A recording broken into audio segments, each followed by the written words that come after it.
En el diario La Prensa de Lara seguimos conociendo las propuestas políticas que tienen los candidatos a las elecciones primarias.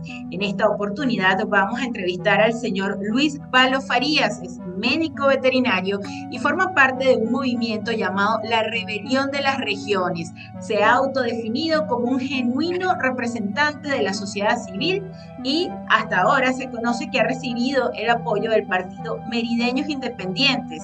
Señor Luis Valo, usted quiere ser el octavo presidente tanchirense que tenga Venezuela. Explíqueme de dónde viene y cuál es su principal propuesta política. Efectivamente, soy de La Grita, estado Táchira, de la ciudad del Espíritu Santo, creyente, católico, médico veterinario, y me trajo a la actividad política el no haber podido consolidar mi función como productor agropecuario de la frontera.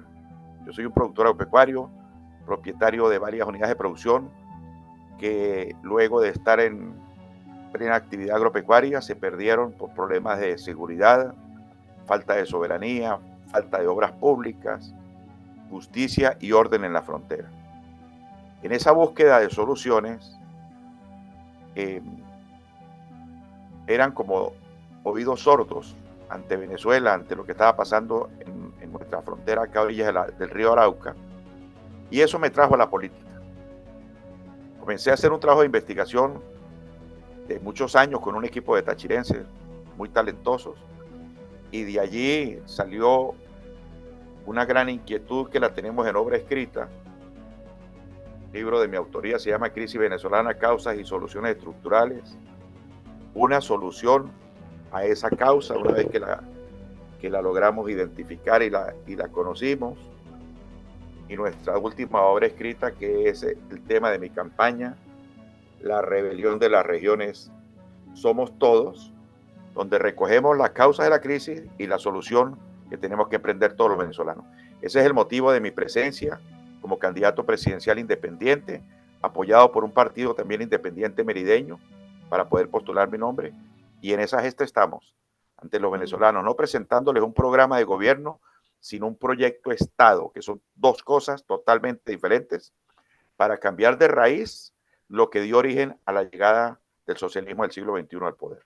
Eso le iba a preguntar, usted está con un movimiento llamado la Rebelión de las Regiones y ahí habla mucho de que necesitamos ser una república federal descentralizada. Venezuela es una república, en teoría, constitucionalmente una república federal descentralizada. Usted ha denunciado que eso no se cumple en la mayoría del país porque este modelo político nos ha llevado a un centralismo, le ha restado incluso recursos a las regiones, a las alcaldías. ¿Qué es la descentralización efectiva que usted plantea? Bueno, en primer lugar comenzamos por corregir la terminología que hemos usado, que es que Venezuela es un Estado federal de poder descentralizado. Eso es lo que dice la Constitución. Pero los 50 presidentes que hemos tenido en Venezuela a lo largo de 26 constituciones y 212 años de vida republicana que estamos cumpliendo este año, realmente el poder en Venezuela siempre ha estado centralizado en el presidente de turno, desde la Primera República hasta la Quinta República en la cual estamos hoy inmiscuidos. De esos 212 años de vida republicana, donde siempre se ha plasmado que somos un Estado federal de poder descentralizado, la realidad es que el poder siempre se ha concentrado en los presidentes de la República, y en nuestro trabajo de investigación hemos determinado que tenía razón Lord Acton cuando dijo el poder corrompe, el poder absoluto corrompe absolutamente. El proceso de deterioro que ha sufrido la democracia venezolana en los primeros años de turbulencia, desde 1811 hasta 1958, cuando culminamos con el gobierno dictatorial de Marcos Pérez Jiménez, ese primer periodo de la vida republicana venezolana fue de total turbulencia. Un presidente tumbaba al otro. Existían caudillismos regionales muy fuertes. Y entonces apareció en Venezuela lo que conocimos como el Pacto de Punto Fijo, que fue el acuerdo de tres sectores políticos muy importantes: Acción Democrática, COPEI y URD, y llegaron a un acuerdo de gobernabilidad para no tumbarse más, para darle gobernabilidad al país. Fue lo que se conoció como el Pacto de Punto Fijo. O sea, para acabar con los 150 años de turbulencia. Se instaló el Pacto de Punto Fijo, que fue lo mejor que nos ha pasado como sociedad, y ese Pacto de Punto Fijo duró funcionando bien 20 años exactamente, del 58 hasta el año 78, cuando Venezuela comenzó nuevamente a hacer aguas, a caminar mal, y eso explotó o reventó el famoso Viernes Negro, 23 de febrero de 1983. Y allí en adelante caímos en una decadencia, lo que identificamos nosotros como la decadencia, y entramos en las bases del caos. Okay. Estos 50 años de turbulencia, 20 años y actualmente en el caos. O sea, la constante auge en los últimos 40 años de la población venezolana en éxodo, buscando oportunidades en otros países, y la inflación más alta del mundo, y con una pobreza, según COVID, de un 92% de pobreza. Entonces, como hemos visto a lo largo de esta pequeña reseña histórica que le he hecho, Venezuela ha fracasado el modelo de Estado federal de poder centralizado que hemos heredado de la época colonial, y si realmente queremos avanzar a un estadio superior de desarrollo social, tenemos que reemplazar ese modelo de Estado por el exitoso, el que utilizan los países más desarrollados del mundo, que es el opuesto, es el verdadero Estado federal de poder descentralizado, donde se controla el poder del gobernante, se le da poder a las regiones y a los municipios, y pasan ellos a depender de los ciudadanos, que a la final del camino son los que otorgan el poder a los que nos gobiernan, y son los que plasman con su mayoría el nuevo pacto social que tendríamos que instaurar en Venezuela para poder avanzar a ese estadio superior de desarrollo social, que en el caso ejemplar de las democracias parlamentarias de Europa es el planteamiento que estamos haciendo nosotros, siguiendo lo bueno que han hecho países que también pasaron por los centralismos del poder, como los que tenemos nosotros en Venezuela, como por ejemplo pongo a Hitler en Alemania, que era una concentración de poder grandísima que condujo a la guerra en Europa. Posteriormente a la caída de Hitler, instauraron las democracias parlamentarias, y hoy en día Alemania, que era el centro de la guerra en Europa y de la concentración de poder, es la economía que mueve a Europa.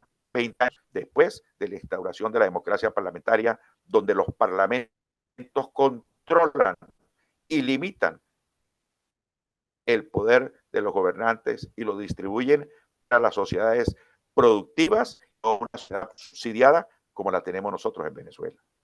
Ahora, señor Luis Valo, usted ha hecho en varias entrevistas que le han realizado, pues ha dejado claro que el poder de las regiones debe estar en manos del poder originario, del pueblo. ¿Usted está buscando una nueva constituyente en Venezuela?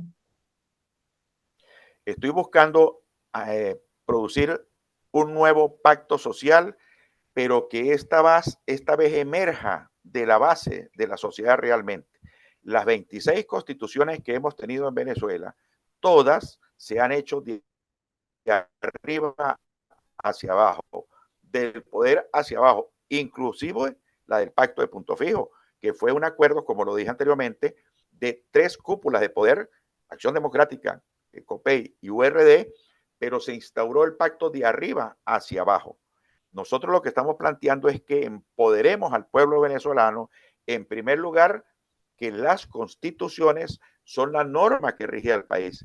Si la norma que rige al país en Venezuela ancestralmente la han colocado las cúpulas para darse poder, pues son la fuente de las leyes, el poder originario, el que tiene que interceder directamente en la nueva norma que tenemos que instaurar en Venezuela, para en esa nueva norma plantar realmente que existan las autonomías regionales, para que los 3 poderes impulsores de la sociedad se arranquen del poder central, del presidencialismo ancestral, y lo llevemos a las regiones para hacer a las sociedades productivas, sociedades evolutivas, sociedades innovadoras y sociedades competitivas, que sean capaces de generar riqueza con la fortaleza que cada municipio o que cada región tiene en su estado o región.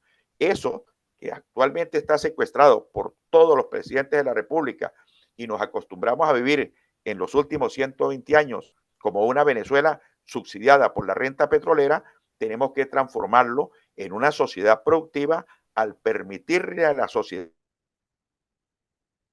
formarse en una gran sociedad productiva que transforme las materias primas que existen en cada región y con esas materias primas generen riqueza para su familia y por lo tanto bienestar social.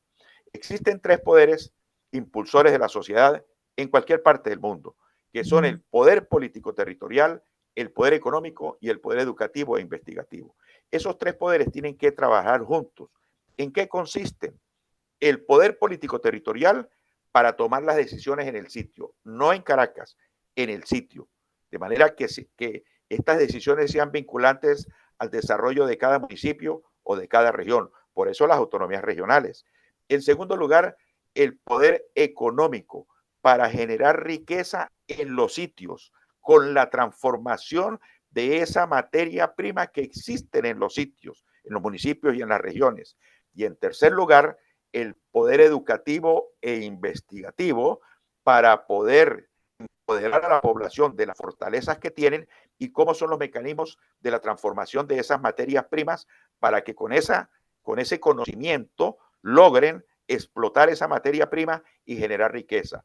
Estos tres poderes tienen que trabajar en conjunto, conjuntamente, no por separado. Estos tres poderes ancestralmente han estado, como lo dije, anclados en el poder central. Tenemos que desprenderlos, como hicieron en Europa, y llevarlos a las regiones y a los municipios para que la sociedad se transforme en una sociedad productiva y podamos entonces ofrecerle a los venezolanos no una caja de clap, no una Venezuela subsidiada, sino una Venezuela que sea capaz de generar en la misma sociedad la capacidad productiva y las oportunidades que necesitan los venezolanos para con esa transformación poder producir riqueza para su entorno familiar y por lo tanto bienestar social para toda la sociedad. Estamos hablando de una gran transformación, de un gran cambio, no solamente de un presidente por otro o de un gobierno por otro. Estamos hablando de transformar profundamente las estructuras jurídicas, políticas y sociales del país para transformar a nuestra sociedad, como lo dije, en una sociedad evolutiva, competitiva, innovadora, que nos permita ser competitiva, no solamente dentro de Venezuela, con la gran generación de productos terminados, de suministros, sino que los excedentes podamos exportarlos al exterior para generar divisas diferentes a la ya caduca y quebrada empresa petrolera que está en manos del Estado y que vemos cómo quebró, cómo quebraron todas las empresas que están en manos del Estado. Los poderes impulsores de la sociedad, mi querida amiga, tienen que plasmarse constitucionalmente, por eso hablamos de una nueva constitución, de manera que allí se fijen claramente cuáles son las funciones del Estado y cuáles son las funciones de los ciudadanos. Las funciones del Estado en todos los países exitosos del mundo se suscriben a 6 actividades: dar seguridad, obras públicas, justicia, orden y salud y educación para los más vulnerables.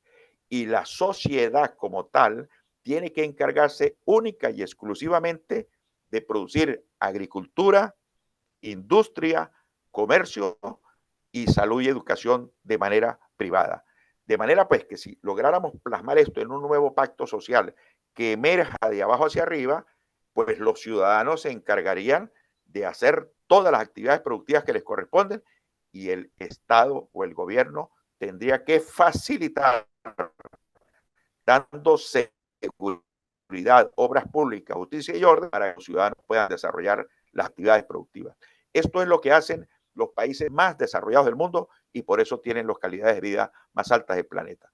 Acá en Venezuela, nuestros gobiernos se acostumbraron a ser toderos, hacen agricultura, expropian fincas, están metidos en la industria, están metidos en el comercio y eso cruza los cables y no permiten que la sociedad emerja y pueda ser realmente la protagonista de su desarrollo, de su economía, de su libertad y de su bienestar. Usted se define como un representante genuino de la sociedad civil, siendo ganadero, siendo médico veterinario, ¿por qué decide meterse en la política y en qué sector se identifica? ¿Usted es de izquierda, es de derecha, es de centro? ¿Cómo se define en ese sentido? No, nosotros no creemos en los clichés tradicionales, ¿sí? Porque antes de la Revolución Francesa también existían exitosos y países no exitosos. Te pongo un ejemplo para poderte graficar lo que se llama mi ideología, ¿sí?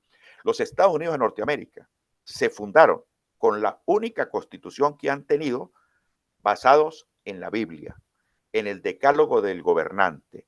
Y allí básicamente la premisa a la que le dieron fuerza fue al control del poder del hombre, a los límites del poder del hombre. Si nosotros limitamos el poder, que es lo que estamos planteando nosotros cuando decimos que tenemos que definir cuáles son las funciones del gobierno y cuáles son las funciones de la sociedad, si nosotros limitamos el poder y lo distribuimos, ¿verdad? Nos va a pasar lo que pasó en los Estados Unidos de Norteamérica, que el presidente de los Estados Unidos, que es el hombre más poderoso del mundo, no puede hacer en su país lo que le da la gana, porque tiene el poder limitado. Y cuando nosotros hablamos del poder limitado, pues estamos diciendo que limitemos el poder del gobierno a las funciones que ya les dije y que limitemos las funciones de la sociedad a las funciones que ya les dije. Eso no tiene que ver con ideologías, tiene que ver con la lógica inteligente de que entendamos que si queremos hacer una sociedad productiva y con bienestar social, pues tenemos que hacer leyes inteligentes que permitan que esa sociedad pueda generar la riqueza a través de las materias primas que les dio Dios en su región. Las sociedades son como las colmenas de las abejas. Las abejas de cualquier parte del mundo vuelan y toman el polen de la flor y producen miel, que es el producto. Venezuela es un país preñado de polen. Las abejas, llámese los seres humanos de cualquier región, lo que tienen que tomar es ese polen, esa materia prima y transformarla para con ella generar riqueza. ¿Y qué tienen que hacer los que están gobernantes? Pues los que están gobernando, pues darle la seguridad para que esa abeja, para que ese ser humano pueda desarrollar su actividad productiva. Entonces, como ves, eso no tiene que ver con ideologías, tiene que ver es con la lógica, con el pensamiento realmente inteligente para que esas personas que quieren hacer labores de gobierno hagan y construyan y fabriquen leyes inteligentes que permitan que la sociedad genere la riqueza que tiene que generar. Porque la única manera de acabar con la pobreza es generando riqueza. Y la riqueza se genera, ¿verdad?, aplicándole las ciencias a la materia prima. ¿Cuáles ciencias? Biología, física, química y matemáticas, a cualquier materia prima. Para hacer eso necesitamos generar leyes inteligentes y esas leyes inteligentes tenemos que hacerlas con las funciones perfectamente separadas entre lo que tiene que ser el gobierno y lo que tienen que ser las actividades de los ciudadanos. Entonces no me identifico ni con derechas ni con izquierdas porque para nuestro pensamiento crítico lo que tenemos que es hacer y construir y fabricar una nueva ética y una nueva manera de hacer política donde nuestra sociedad entienda. Cuando hablo de sociedad, hablo de la sociedad en un todo, tanto la dirigencia política como los ciudadanos entienda que aquí cada quien tiene que cumplir un rol y tiene que mantenerse dentro de ese rol para que podamos nosotros realmente solucionar de una manera integral la gran crisis que tenemos en Venezuela, que como ya lo dije, es recurrente, porque de 212 años de vida republicana no es posible que nosotros solamente hayamos tenido 20 años relativos de paz y prosperidad referidos al pacto de Punto Fijo.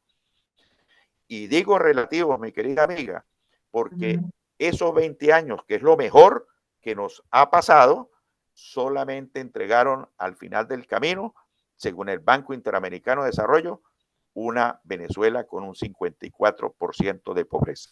O sea, el pacto de Punto Fijo solamente generó riqueza para el 46% de los venezolanos. ¿Por qué pasó eso? Porque seguíamos estando, a pesar de que fue una gran ventaja y un gran proceso político el que se llevó en esos 20 años, seguimos estando en la concentración del poder, donde las decisiones se toman en el centro del poder, donde el poder económico se manejaba solamente alrededor de la renta petrolera y donde el poder educativo e investigativo no se generó en las regiones para hacer la gran transformación que tenemos que hacer de nuestra sociedad con las materias primas que existen. Entonces, como te das cuenta, el problema ideológico nosotros lo tratamos más bien como un problema de tipo político y social para que entendamos y nos empoderemos como pueblo, formemos y capacitemos a los ciudadanos para que entendamos que tenemos que hacer esta gran transformación, definir las funciones. La única manera de definir las funciones es que la sociedad esté clara y una vez que estén claros, plasmar eso en un nuevo pacto social que nos permita limitar y de esa manera avanzar como sociedad con el poder perfectamente controlado, porque el poder lo entregan son los ciudadanos. Tenemos que controlar ese poder, limitarlo y distribuirlo para que seamos eficientes como sociedad. Señor Luis Valo Farías, me restan dos preguntas por cuestiones de tiempo, pero una tiene que ver en cómo ha podido hacer usted campaña política si, bueno, no está con los partidos tradicionales que tienen maquinaria, que a lo mejor son los que salen en las encuestas, como por ejemplo Vente Venezuela, Primero Justicia. ¿Cómo se hace política siendo básicamente independiente, viniendo de las regiones, del interior del país? Y cómo ha sido esta campaña, porque sabemos, se han hecho muy pocas encuestas realmente respetables en este país y las dos, Data Análisis y Delfon, que son las que más suenan, no nombran a Luis Valo Farías entre los candidatos con mayor aceptación o, sí, con mayor tendencia a que las personas puedan votar por usted. Bueno, esa es una de las grandes debilidades que tenemos. Como usted lo ha dicho, yo soy independiente, no tengo la fortaleza de un partido político nacional y no tenemos los recursos económicos necesarios para recorrer el país y llevar este mensaje al cual le pongo todo cátedra, pues que estamos dando es cátedra, que la gente entienda exactamente. Es una limitación fuerte que hemos tenido.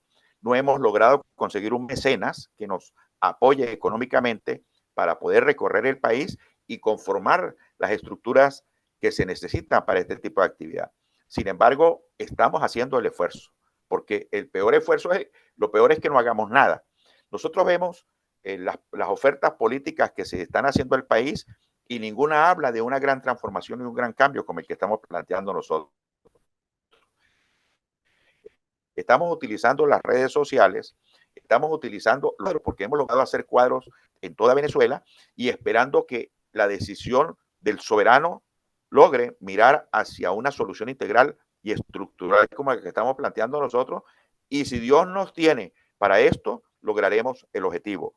Si no, por lo menos estamos dejando la semilla del conocimiento en las regiones y son muchos los cuadros que ya entienden y cuando van los candidatos a esos sitios les preguntan ¿y qué vamos a hacer con el presidencialismo? ¿Y qué vamos a hacer con las autoridades regionales? ¿Y qué vamos a hacer con la descentralización? Bueno, hemos logrado penetrar a la sociedad y hemos logrado que los otros 12 candidatos que están en la palestra pública los estamos oyendo cómo en su narrativa están incluyendo los temas en los cuales estamos haciendo nosotros énfasis.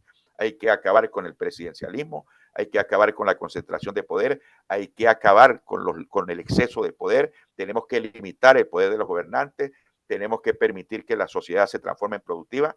Esa es nuestra narrativa y de una manera u otra hemos logrado penetrar. Seguimos esperando que aparezca el mecenas, que nos dé algunos recursos económicos para que podamos igualarnos en estas giras a nivel nacional para poder llevar el mensaje de manera presencial. Y bueno, finalmente, el viernes, Elvis Amoroso, actual presidente del CNE, dijo que el CNE iba a ofrecer asistencia técnica a las primarias. Hoy, los candidatos que participan en este proceso de oposición y la Comisión Nacional de Primarias está debatiendo, para el día que estamos grabando este foro, está debatiendo qué decisión tomar. Para Luis Valo Farías, ¿estas primarias tienen que ser con CNE o sin CNE? Bueno, ayer tuvimos una reunión los 13 candidatos con la Comisión Nacional de Primarias y todos los actores políticos del país. Fue un día bastante largo, 2 debates, uno en la mañana y uno en la tarde, y se tomó la decisión de ir a oír el planteamiento concreto, porque ahorita solamente por las redes, ¿no? El planteamiento concreto que está haciendo el Consejo Nacional Electoral, pero decidimos por mayoría de todos los candidatos de los sectores políticos del país rechazar por extemporáneo el apoyo técnico del Consejo Nacional Electoral. A escasos 30 días de este proceso, se decidió que ya el proceso está montado, ya la gente de una manera u otra está motivada, tenemos nuestra propia logística desplegada y no hay credibilidad en el Consejo Nacional Electoral, por lo tanto se decidió oír el planteamiento del Consejo Nacional Electoral, pero rechazarlo por extemporáneo y esperar ver cuál es la reacción y de acuerdo a eso aplicaremos que ya tenemos diseñado, pero que en este momento pues no lo damos a conocer porque corresponde a la Comisión Nacional de Primarias este tipo de información. Pero estamos claros de que el régimen lo que quiere es implosionar este movimiento ciudadano que se ha desplegado alrededor de las primarias para escoger un líder unitario que nos permita agrupar el gran descontento social existente en Venezuela, que ronda aproximadamente el 92% de la población, para de allí emerger con un solo candidato que a mi manera de ver lo está agrupando nuestra querida amiga María Corina Machado, quien por cierto es la que más se acerca al planteamiento que estamos haciendo nosotros de acabar con el presidencialismo y darle autonomías regionales y producir una economía de libre mercado para avanzar como sociedad a un estadio superior de desarrollo social. Bueno, eso está en pleno proceso. Hoy es que va a existir hoy va a asistir la Comisión Nacional de Primarias al Consejo Nacional Electoral. Esperemos ver cuál es la respuesta. Pero la decisión unánime de los candidatos en el día de ayer fue que siguiésemos el proceso como lo llevamos, solamente con la participación de la sociedad civil. Ok, bueno, señor Luis Valo Farías, candidato a las elecciones primarias del llamado Movimiento a la Rebelión de las Regiones, muchas gracias por darnos a conocer su propuesta política y por aceptar esta entrevista.